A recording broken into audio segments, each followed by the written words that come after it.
on the wider impact of the pardon, let's go to Paul Pelletier. He's a law professor at George Washington University Law School. He's also a former federal prosecutor. Thanks for joining us on the program. Now, what do you say to this move by Biden? Will it tarnish his reputation, do you think? Well, thank you, Sally, for having me on. The reality is, it depends on who you're asking. The reality is that a lot of people will say it tarnishes his reputation, but most people, I think, who are fair-minded will realize that despite the fact that he said he wouldn't pardon him, this is something that most fathers would do for their son.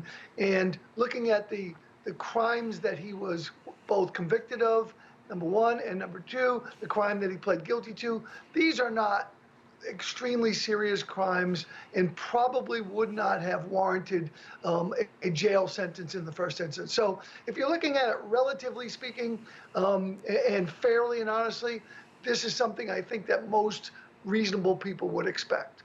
Trump called the pardon, quote, "a abuse of power and a miscarriage of justice." Can you talk a bit more about the pardon, specifically the reach? I believe it's about a 10-year term. What is Biden trying to avoid, especially with the incoming Trump presidency? Well, I can only guess and speculate to some degree, but the reality is the pardon is a 10-year pardon. It goes from 2014 to 2024. President Trump, President-elect Trump, has stated that he's going to come in and he's going to seek vindication. And I think that Hunter Biden has been a huge target for the right in the United States.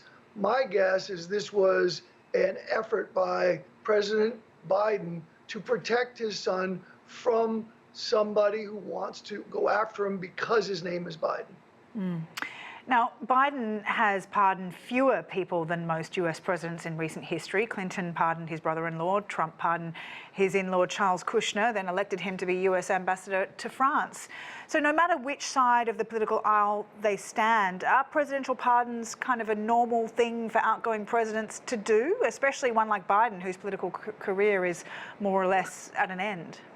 Yeah, well, at the end of a president's term, it is very normal in the United States for presidents to pardon people. What is abnormal was the amount of pardons that Trump did in his last term.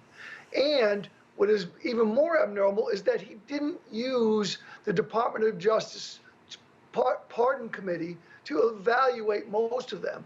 It seemed from the pardons that President Trump gave last time that he focused on very wealthy people who had access to his insiders. And those were the people who were pardoned, and people who were convicted of very, very serious fraud crimes, who hadn't served their sentences, and who had not paid back the money they stole from either victims or U.S. taxpayers. So I think that's a huge distinction here. That is a remarkable difference based upon what President Biden has done. And now with the Trump camp quick response to the news of Biden's pardon, they're saying that the president-elect would fix the US justice system and restore due process in his second term. What is that likely to entail? Does it mean an open book to pardon as a president pleases, including those convicted during the January 6, 2021 riot at the US Capitol, do you think?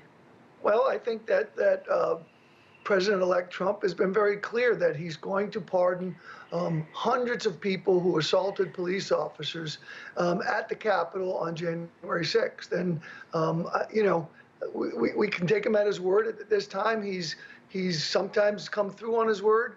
And whether that restores the good name of the Justice Department, you know, it depends on what side of the political spectrum you are speaking from. The reality is this pardons in the past have become very political, and it is something that, depending upon which side of the spectrum that you sit on, you're going to have a problem with. So you can't win.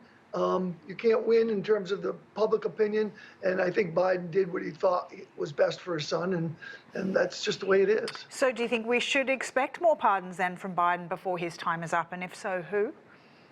Well, I have no idea who it is because I don't have access to what's pending in terms of pardon requests. But I think that Biden has shown real reticence to use the pardon system beyond what the Department of Justice pardon committee recommends. And so I would expect, yes, we'll see more pardons, but I don't think it's not going to be like the Trump term where the floodgates were open for pardons. All right, Paul Pelletier, we'll leave it there. Really appreciate your time.